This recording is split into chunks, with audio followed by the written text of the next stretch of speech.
നമ്മളുടെ കേരള സർക്കാർ ജനങ്ങളോട്, പ്രത്യേകിച്ചും ജയിലിൽ കിടക്കുന്ന ക്രിമിനൽസിൻ്റോട് കാണിക്കുന്ന അനുകമ്പ, അവരോട് കാണിക്കുന്ന, അവർക്ക് കൊടുക്കുന്ന ഒരു കെയറൊക്കെ നമ്മൾ കണ്ടില്ല എന്ന് വെക്കാനും പാടില്ല കേട്ടോ. അവർ മനുഷ്യരാണ്.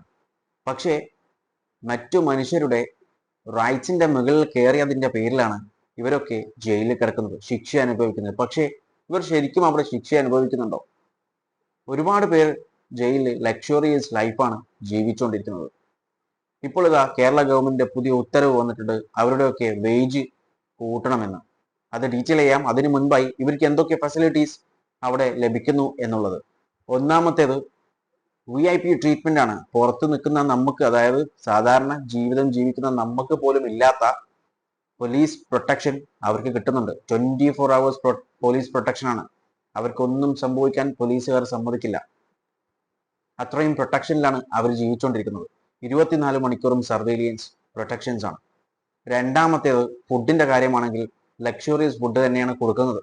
കാരണം ഒരു റിട്ടയർ ആയിട്ടുള്ള സൂപ്രണ്ട് പറഞ്ഞിട്ടുള്ള, ജയിൽ സൂപ്രണ്ട് പറഞ്ഞിട്ടുള്ളത്, ഒരു ഇന്റർവ്യൂവിൽ പറഞ്ഞിട്ടുണ്ടായിരുന്നു അദ്ദേഹം അവിടുത്തെ മെനു ഏകദേശം ആഴ്ചയിൽ എല്ലാ ദിവസവും, അതായത് ഒരു നേരമെങ്കിലും, ആഴ്ചയിൽ എല്ലാ ദിവസവും ഒരു നേരമെങ്കിലും അവർക്ക് നോൺ നോൺ വെജ് കിട്ടുമെന്ന്.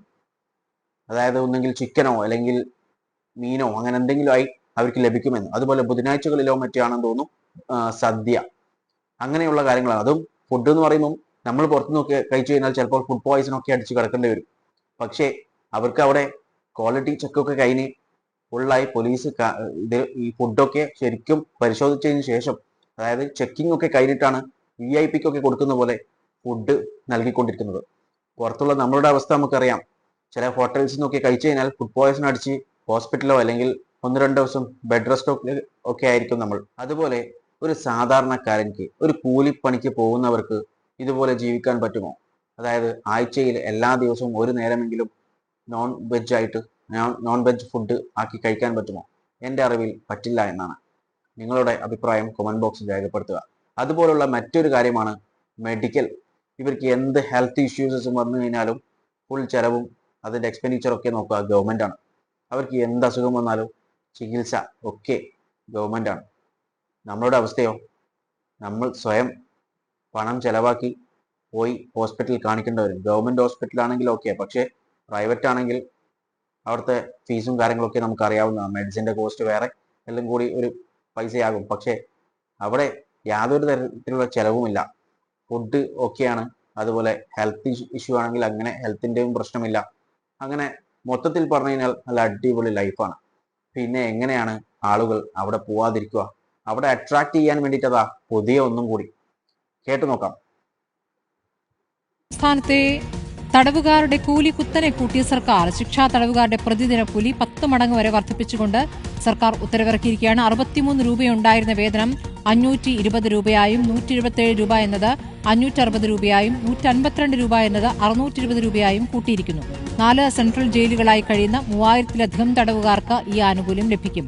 രാഷ്ട്രീയ തടവുകാർക്കും ഇതിന്റെ ഗുണം കിട്ടും. തടവുകാരുടെ അന്തസ്സ് പ്രധാനമാണെന്ന് ഉത്തരവിലുണ്ട്. ഉത്തരവിന്റെ പകർപ്പ് റിപ്പോർട്ടറിന് ലഭിച്ചു. TV പ്രസാദ് വിവരങ്ങളുമായി. പ്രസാദ്, ഇപ്പോൾ 10 മടങ്ങ് കൂട്ടി എന്ന് പറയുമ്പോൾ എത്ര കാലത്തിന് ശേഷമാണ് ഈ വേതന വർധന?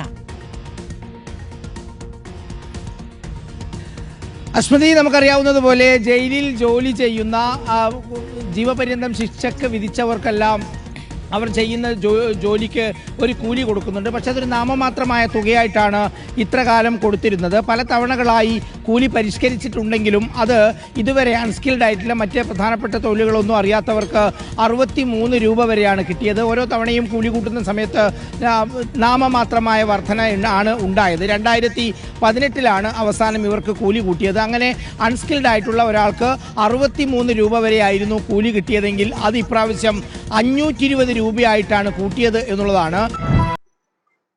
കണ്ടില്ലേ, കൂട്ടിയത് കേട്ടില്ലേ? 60 സംതിങ്ങിലുള്ളത് 500-ഉം 600-ഉം ഒക്കെ ആയിട്ട് കൂട്ടിയിട്ടുണ്ട്. ഇത് കറക്റ്റ് പറഞ്ഞു കഴിഞ്ഞാൽ ആളുകളെ ക്ഷണിക്കുകയാണ്, ഇവിടെ വന്നോളൂ. കാരണം ഇവിടെ എല്ലാ കാര്യങ്ങളും ഫ്രീ ആണ്. അതിനോടൊപ്പം ഡെയിലി വേജ് പണവും ലഭിക്കുമെന്ന്. അതായത് പണിയെടുത്തു കഴിഞ്ഞാൽ 500 മുതൽ 600 രൂപ വരെ ലഭിക്കുമെന്നാണ് ഇവിടെ പറഞ്ഞിട്ടുള്ളത്. മറ്റ് യാതൊരു എക്സ്പെൻഡിച്ചറും ഇല്ല. പോലീസ് പ്രൊട്ടക്ഷൻ ഉണ്ട്. എല്ലാ കാര്യങ്ങളും ഫെസിലിറ്റീസും എല്ലാം ഉണ്ട്. ആകെ ഉള്ളത് ഇല്ലാത്തത് ഫ്രീഡമാണ്. പക്ഷേ നമുക്കറിയാം പല സെൻട്രൽ ജയിലിലും, കേരളത്തിലെ പല സെൻട്രൽ ജയിലിലും അധികവും മൊബൈൽ ഫോണും കാര്യങ്ങളൊക്കെ പിടിക്കാറുണ്ട്. അതിനർത്ഥം അവർ അതിൻ്റെ ഉള്ളിൽ മൊബൈൽ ഫോൺ യൂസ് ചെയ്യുന്നുണ്ടെന്ന് തന്നെയാണ്. അപ്പോൾ അതൊരു കൈൻഡ് ഓഫ് ഫ്രീഡം തന്നെയാണ്. അപ്പോൾ ഫ്രീഡം ഇല്ല എന്ന് പറയുന്നതിൽ വലിയ അർത്ഥമൊന്നുമില്ല.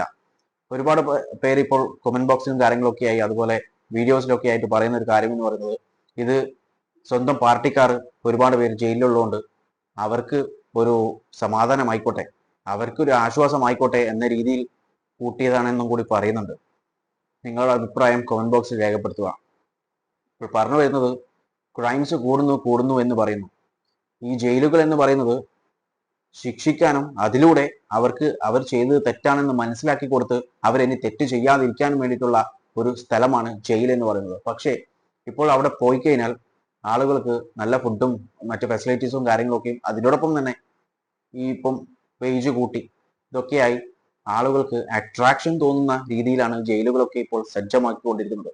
അതായത് ഇങ്ങ് പോര്, അവിടുന്ന് പോയി കഴിഞ്ഞാൽ തിരിച്ച് വരാനുള്ള ഒരു പ്രചോദനം കൂടി കൊടുക്കുന്ന രീതിയിലാണ് ഈ ഒരു ഇപ്പോഴത്തെ പുതിയൊരു തീരുമാനം എന്നൊക്കെ പറയാം നമുക്ക് വേണമെങ്കിൽ. ജയിലുകൾ കർശനമാണെങ്കിൽ ഒരിക്കലും ക്രൈം റേറ്റുകൾ അധികരിക്കുന്നു എന്ന് പറയേണ്ടി വരില്ല. കാരണം ആ ജയിലിൽ പോയി കഴിഞ്ഞാൽ അവസ്ഥ അങ്ങനെയാണെങ്കിൽ ഒരുത്തനും പിന്നെ അങ്ങോട്ടേക്ക് പോകാൻ നിൽക്കില്ല, മടിക്കും. അപ്പോൾ ക്രൈം ചെയ്യാനും മടിക്കും. പക്ഷെ ഇവിടെ അങ്ങനല്ലല്ലോ. ഈ ഒരു ഉത്തരവിനെ കുറിച്ച് നിങ്ങളുടെ അഭിപ്രായങ്ങൾ കോമന്റ് ബോക്സിൽ രേഖപ്പെടുത്തുക. വീഡിയോ ഇഷ്ടപ്പെട്ടിട്ടുണ്ടെങ്കിൽ ലൈക്ക് ചെയ്യാനും മറ്റുള്ളവരിലേക്ക് ഷെയർ ചെയ്യാനും മറക്കല്ലേ. And thanks for watching me, and stay tuned for another video. Okay, thank you.